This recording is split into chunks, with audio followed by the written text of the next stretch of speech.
Hi everyone, I'm Michelle Onofrio. I'm the Senior Director of Consumer Insights at Combe, and I'm here today to talk to you about driving value, curating information for the win.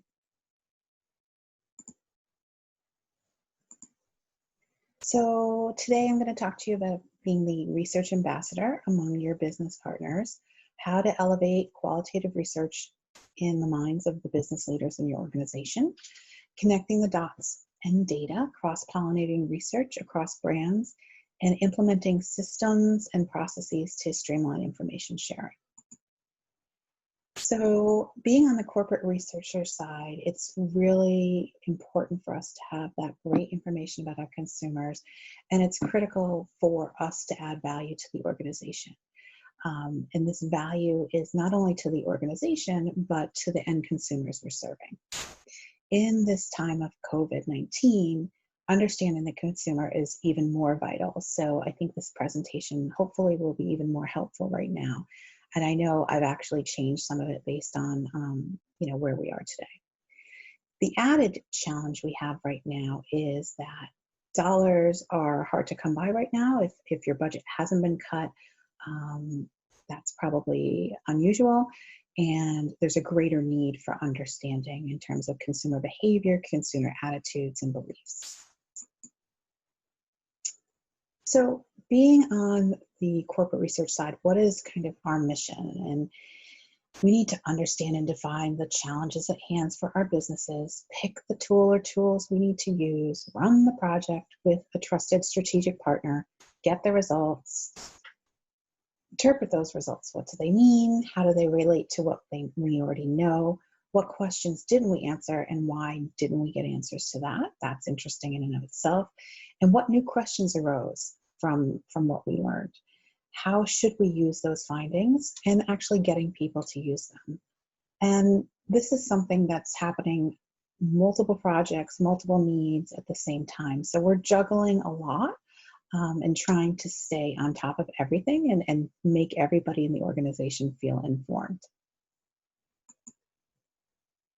So I sat down to try to think about what is the role of today's corporate insights professional, and I actually had to stop writing this because every meeting I was in, I kind of came up with new hats to wear.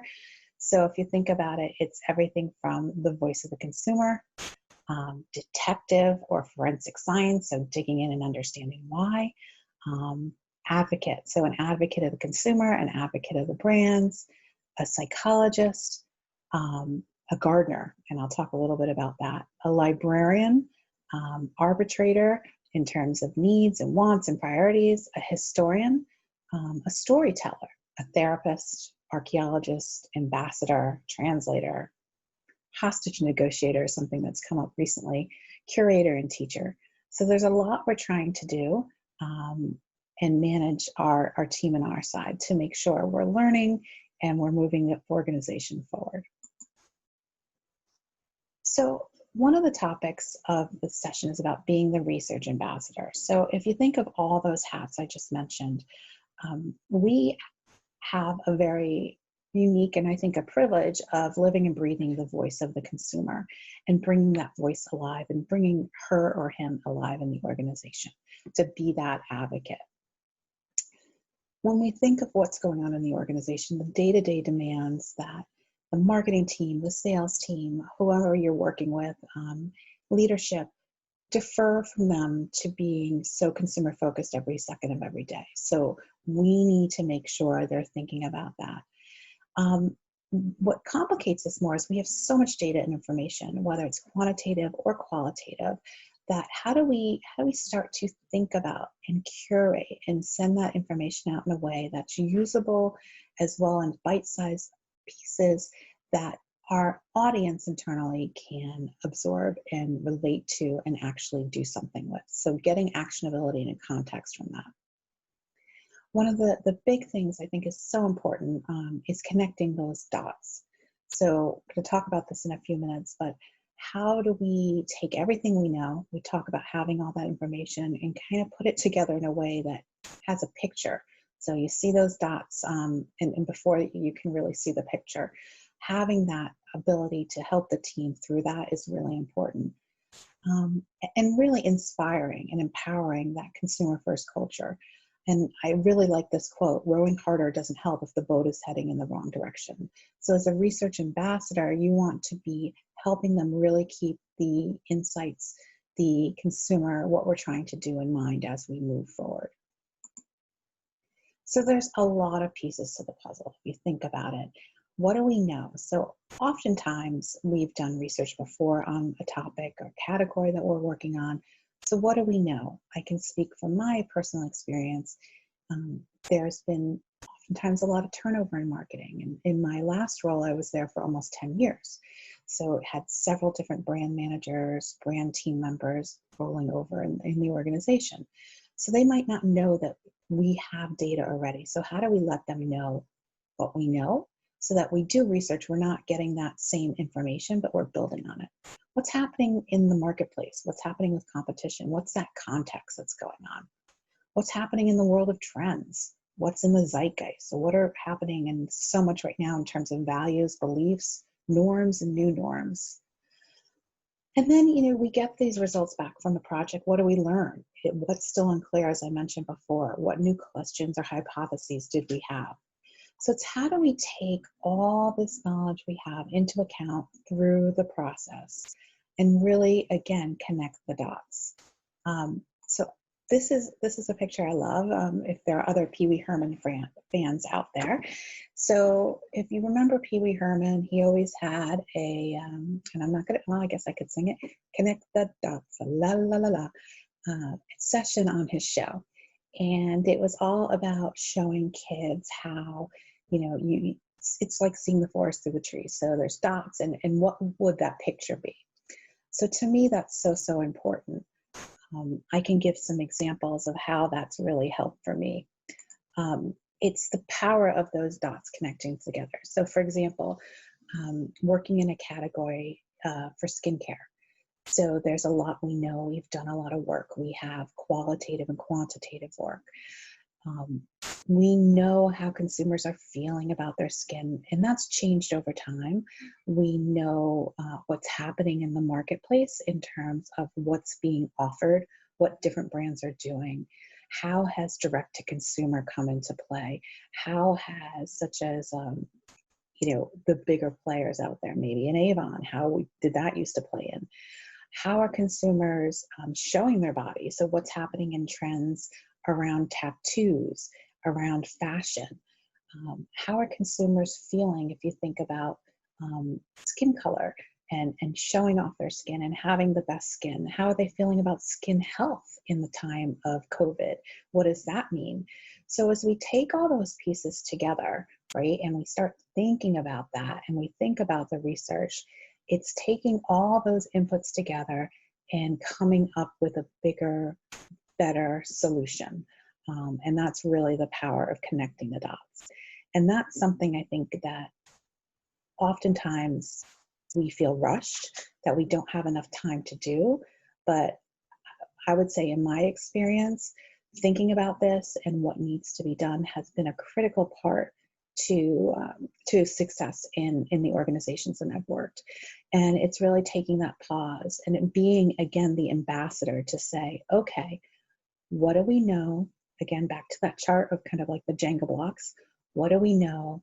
What's happening out there? And how do you put those pieces together? I think we're all aware that, no one piece of research makes the solution, and it's the combined learning from everything we have, which is really important. One of the things I thought was important, I love this picture, those dog luggers out there in the audience, but, when I'm selecting supplier or vendor partners, I am looking for a strategic partner in crime.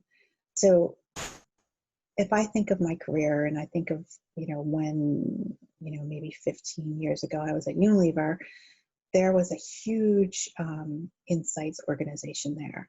Now that is kind of not the norm anymore. And when you're on the corporate research side, you may be, you're part of a very small team. So I like to think about my suppliers as my extended team and value them very much.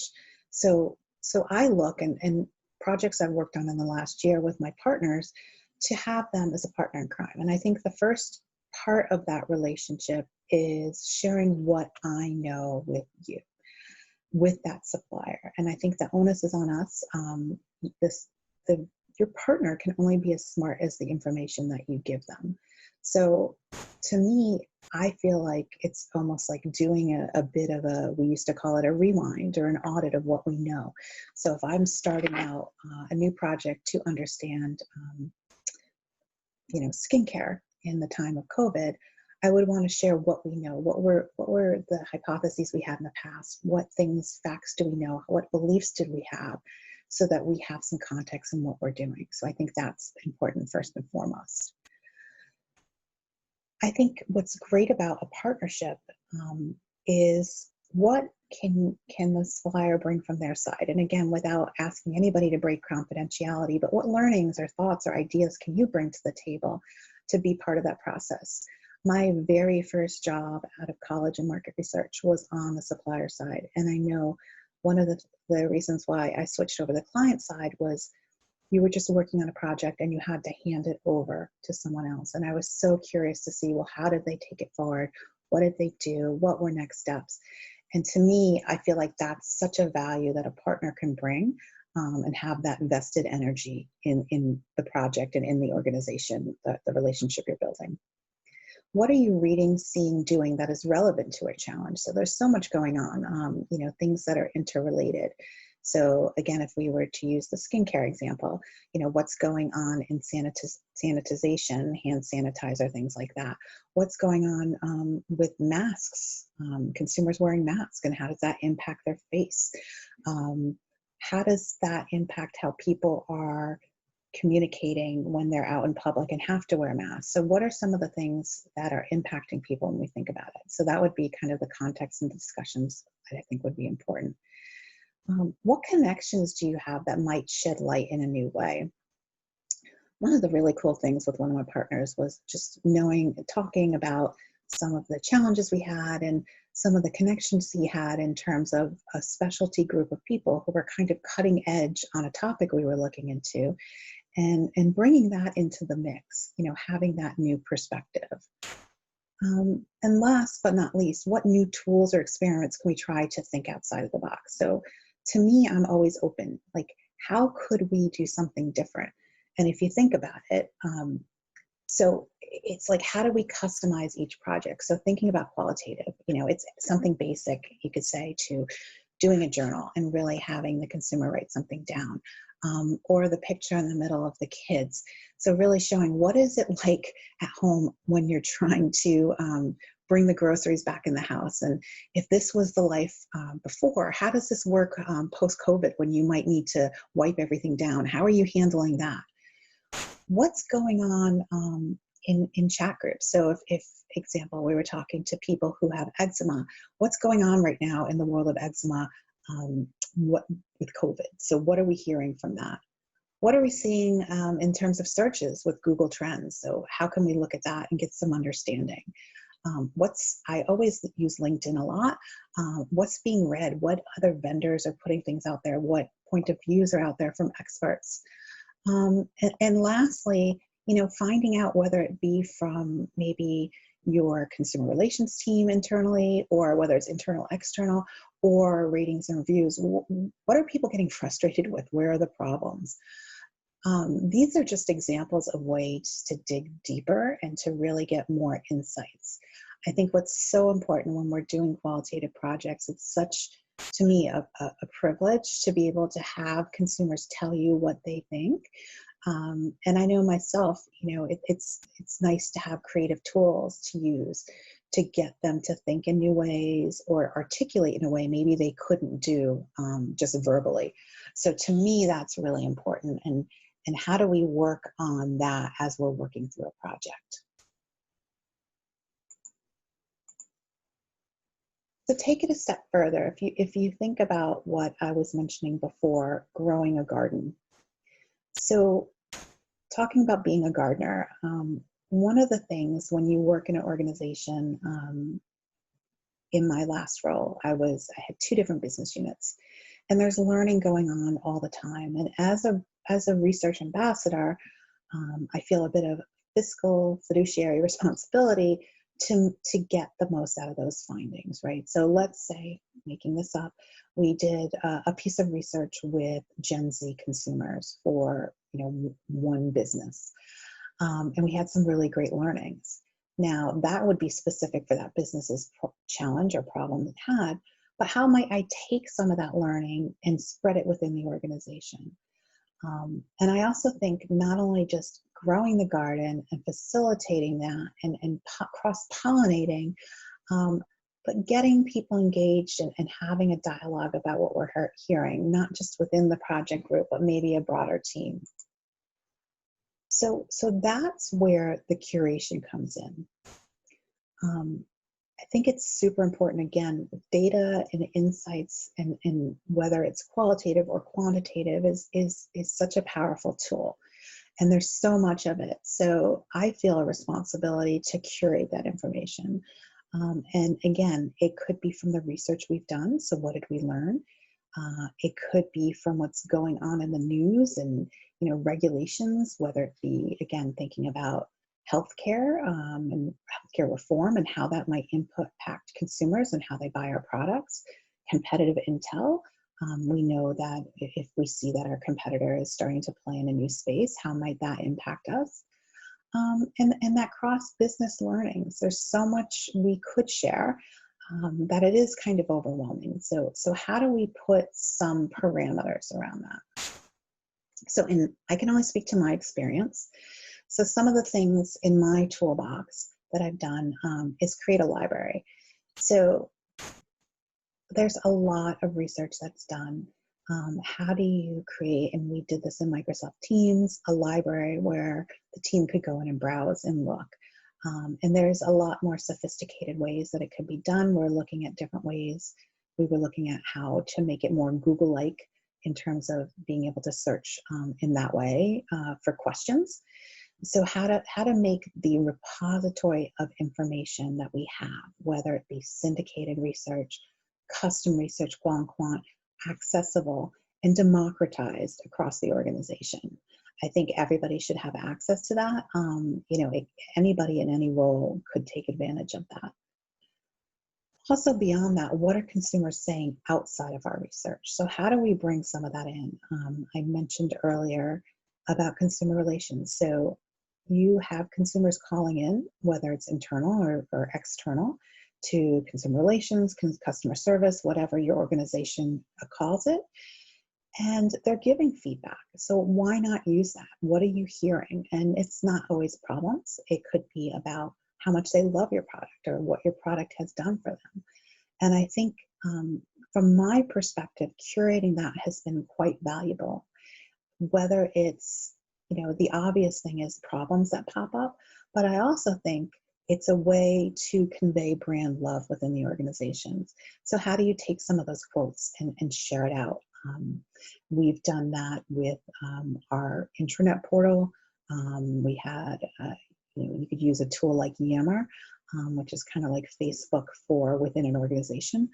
But how do you kind of share some of that out in little pieces, almost like appetizer bits or tapas bits of information that are digestible, and just plant little seeds in your team's head and the entire organization, which is really exciting. One of the other things I started doing was thinking about how do we revamp how we're sharing out information after a project. So it could be taking those cross-brand learnings, sharing sessions. How do we talk about that? How do we talk about how we put our learnings into actions? And also, what's been a really good success has been new ways of debriefing. So making it more interactive. So thinking about a project I did last year where we had a lot of learnings. We had done a round of qual, and what we thought was going to be the answer wasn't. We had to go back again.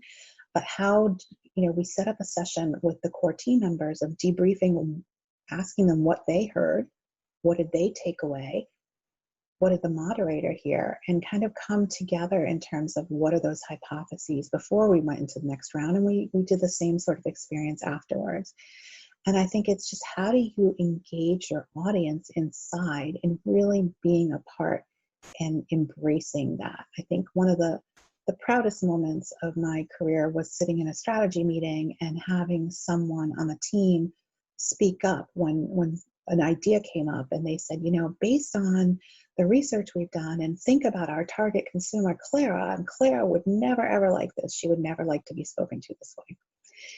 And to me, that made me really proud that they had internalized and were able to really live and breathe the consumer, which is great.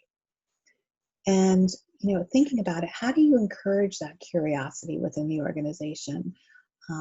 There are different tools and things that you can do. You can solicit information and do surveys within the organization. Have them experience what your consumers do when you do testing. So have done home use tests where it said, take a new product home. What do you think? What's that experience? How would you describe it for a friend?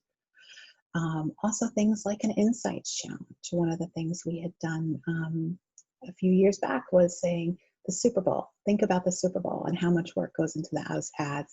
What is the insight, and how do you understand what an insight is and how powerful it is, and how does that relate to the insights that we have about our consumers?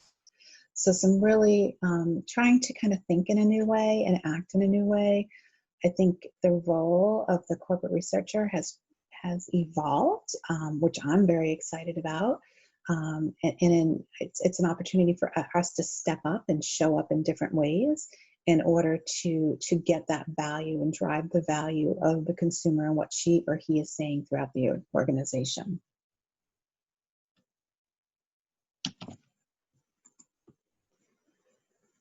I think what's really important, and I know sometimes you hear this within an organization about what is qualitative, how do we elevate qualitative within the organization, and oftentimes there's a lot of conversation of what's the number, how do we extrapolate a number from that, but the numbers do matters, but it's the why, and it's really the why that takes the story to the next level. And I think that's why thinking about how to be creative and getting to that deeper understanding is so important. What I try to do is really educate the organization and talk about how qualitative can ground and elevate the story. So really ground us in what we understand about how he or she believes, what she's thinking, how she's feeling. We can quantify that and understand how big that is, but hearing in her words, seeing the agony of maybe a condition she's going through, having that understanding can really drive within the team passion and a desire to really serve her or his needs. And I think that's really exciting. And I think, it's 1 + 1 = 4, and there's, sorry, the little typo there, but it's how do we take all those things that we've learned, we've cross-pollinated, we've connected the dots and say, this is the value of it. We can see and we feel really good about what we've learned. We're never gonna feel like we've got everything 100%, but when you start to see how the stars align and how the dots start to line up, it makes you feel very confident about what you're doing and how you're going forward. And I think a big thing for us is really how to encourage a symbiotic environment with qual and quant, that they can live very happily together and should, and it's very important that you have both. And I think oftentimes this is something that we need to really land with our senior management. So there's been times when I've taken the business unit head out on shop-alongs with consumers to really see what's happening. So having him along the ride and being able to ask consumers and seeing how, for example, she's browsing the aisle or what she's taking off the shelf, whether she's actually reading anything on the pack. Did she understand where to go? So, that's one example, but I think it's really valuable in terms of really landing the consumer in some of the pain points or what's really working for him or her. I think what also is very valuable is if you can't be there, then the next best thing is showing some kind of clip and really trying to, again, getting that empathy and understanding of the consumer grounded in everybody from from the top to the bottom of the organization. I feel like it's really important when you're trying to explain a story, because the numbers are the numbers. But again, when you see, for example, a mom talking about, the struggle she's having with her child who has eczema, and what that means to their life, that is very rich and helps to understand why maybe we're developing a solution for that. And I think it's very powerful, not only internally, but externally when you're working with your retailer partners. And I think the more, we can do to create these in their shoes moments. So, what would our target do? And there's a lot you can play around there, getting that target understanding out there. And that comes from a lot of the qual in terms of her attitudes. What are the shows? When you're doing, you're exploring a new target. So let's talk Gen Z. Highly likely that a lot of people on your leadership team are not of the Gen Z generation. So how do you get them to understand what their life is? So is it, giving them a journal of what their day was like and saying, okay, we want you to, get onto Snapchat and see what that's all about. Or TikTok, make a TikTok video. What are they looking at? What are they doing all day? What is it like to be on these different house party apps? What kind of stores are they looking at? Where are they browsing? What are influencers they follow? So how to create that kind of relationship, that understanding, I think is really important. And we've done that in a couple of different situations, and it's really been powerful. If you think about it, simply from that Gen Z example, it really helps can understand why you're going with a media strategy in a certain way, or why we opted to not do traditional TV maybe. So I think it can help a lot. There's a lot that can be derived from those in-person experiences, or creating those in-person experiences for leaders. So I think that's really important. I think qualitative is really where we set our compass in terms of understanding and learning, and really building off of maybe some preliminary hypotheses we have, and proving or disproving those. And it's critical for the organization to understand the role it plays. So if you think about, what we've been talking about, at the end of the day, we're one team. And as a leader in the business, as a brand, a research ambassador to the brand,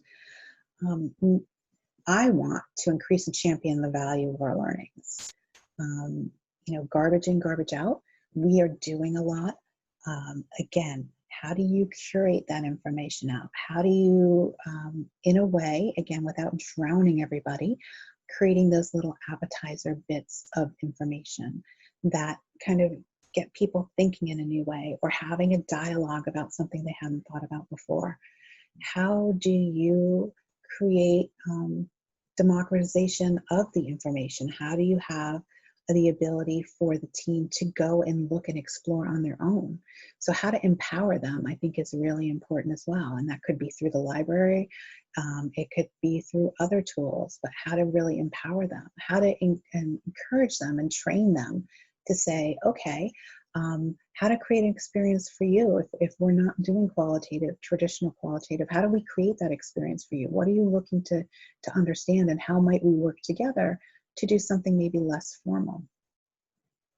How do we cross-pollinate? How do we take ideas from what we're learning or seeing on the news, from what we're seeing from competition, and taking those, again, getting the 1 + 1 = 4 equation is really important. And how do you start to show that and show how you're connecting the dots and building the story? I think it's really exciting. To me, as a researcher, I get really excited about that. And I'm trying to teach my team who are very eager how to do that, and putting ourselves in situations where we kind of play and take all that data, whether it be an insight workshop or something a little bit more informal, where we're looking at all that. So, I'm really happy to have had the opportunity to share kind of my experiences with you. I'm looking forward to taking any questions at the Q&A. Again, Michelle Onofrio, and have a great day.